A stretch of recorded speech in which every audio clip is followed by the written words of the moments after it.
You are listening to the daily homily for Magdala in the Holy Land.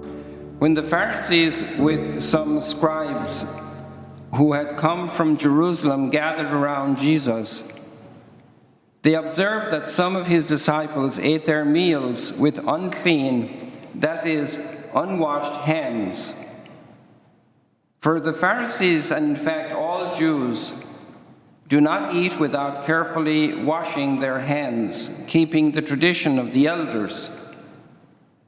And on coming from the marketplace, they do not eat without purifying themselves. And there are many other things that they have traditionally observed: the purification of cups and jugs and kettles and beds. So the Pharisees and scribes questioned him, "Why do your disciples not follow the tradition of the elders, but instead eat a meal with unclean hands?" He responded, "Well did Isaiah prophesy about you hypocrites, as it is written, 'This people honors me with their lips, but their hearts are far from me. In vain do they worship me, teaching as doctrines human precepts.' You disregard God's commandment, but cling to human tradition." He summoned the crowd again and said to them, "Hear me, all of you, and understand. Nothing that enters one from outside can defile that person, but the things that come from within are what defile. From within people, from their hearts, come evil thoughts, unchastity, theft, murder, adultery, greed, malice, deceit, licentiousness, envy, blasphemy, arrogance, folly. All these evils come from within and they defile." The Gospel of the Lord. Praise to you, Lord Jesus Christ.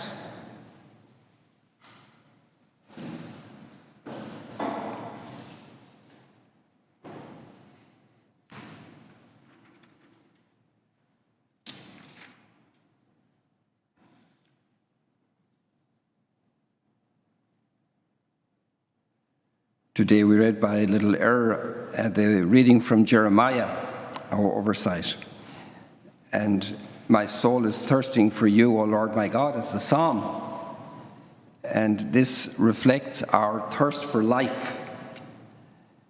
And also how Jeremiah is drawn in by the personal love of God. "You duped me, and I let myself be duped." The readings we had assigned were from Deuteronomy, and it's amazing how well they match. And that shouldn't be too much of a surprise, because it's the same human being and it's the same God speaking to us for our salvation. And the subject of all of the readings today is about the law of God. And if we just focus on the law, we would miss the point, because the law doesn't stand by itself. It's the human being. So it's the Jeremiah that's duped by the Lord, that's called in. It's our hearts that are thirsting for God. And so we have that very existential reality, and then we have the laws that seem maybe to hem us in, to control us, to cut off expressions. Some people think, do what you feel. It's okay, it's good, whatever you feel like, do it. And actually, the gospel speaks a very strong word about that today. You know, maybe you have seen something beautiful another person has, and there's nobody around, there's nobody looking, nobody will know you did it, and you take it, because you like to have it. A matter of clothing, a pen, a charging cable. Do not steal. The law of God is not just protecting the property of the other, it's actually protecting my heart for becoming inhuman, for becoming untrue to ourselves. Or we take another case where somebody has accomplished something very beautifully, and we are filled with envy. Where does the envy come from? It doesn't come from that person. It comes from inside my heart. And the same thing we could say about revenge, about anger against people. That's inside my heart. Okay, there might be injustice done to me, and that comes from the outside, but inside my heart, how do I process it? And there's a big challenge for the human being. First of all, there's the interior human life, but there's also a social life. So because stealing is a problem, then there are laws in the society to control it. Even parents teach their little children, you don't take that, that's your sister's pen. This plate is for your brother, don't touch it.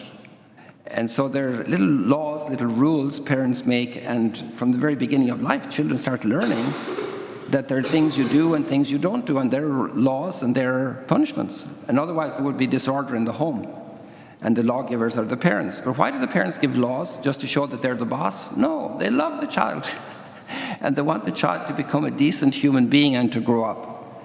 But sometimes we can become paralyzed by laws. And we have that in our modern democracies very much. We have incredible law giving that controls everything. And there's always a case I remember very much. And in Germany, there was a big study done once, or a reflection. How come that all the major worldwide corporations primarily start in America and not in Germany? And the conclusion was very simple. There was so much regulation, so many standards that anybody, any entrepreneur starting a company had to deal with. He was paralyzed. He couldn't start a company because it was so structured, so controlled. And obviously the laws are made because to curtail something bad that happened. So we'll make a law about immigration. We'll make a law about drugs. There were no laws about drugs before because there wasn't a big problem with drugs. And now there are laws about pornography on the internet. Those laws didn't exist when I was a child because, first of all, there was no internet, and secondly, there wasn't pornography on the internet. So then there's a development of laws, and there's a change in society. The most famous one is about the law of usury, that you shouldn't charge interest because you would exploit the need of somebody that urgently needed a loan, and if you were to charge interest, you would bleed them. You would take away their life strength. And so usury was forbidden, but then later with the development of banking and so forth, then it became, even the time of Jesus, he talks about interest. You could have invested the money in a bank and you could get interest. So that means in the Roman Empire, there was a structure of capital and investment and interest. So different laws change and develop in certain things, but there are basic core things that are essential. And the big message today of the readings is that we need to focus on the essential. And sometimes we get very hung up inside the church as well about the liturgy. Some people get very tense and angry about certain aspects of the liturgy. But the main things, for example, when you bring your gift to the altar and there you remember somebody has something against you, go and reconcile with your brother or sister before you bring your gift. And that's more essential than how many candles or different things like that, to have that reconciliation. One of the fascinating things that really gets my attention is how the Old Testament presentation of religious life centers around social justice. And that's why all the prophets cry out, and they even put the responsibility for the exile on those who are unjust within their own society. The goodness, the kindness, all of the laws are, even the Sabbath, Jesus said, the Sabbath is for man, not man for the Sabbath. So this is the correction Jesus is bringing today, and here we have it summarized in the letter of St. James, to care for orphans and widows in their affliction. This is pure religion, religion that is pure. Charity is the core of worship. Thank you for joining us today. If you want to learn more about Magdala, follow us on YouTube and on Facebook.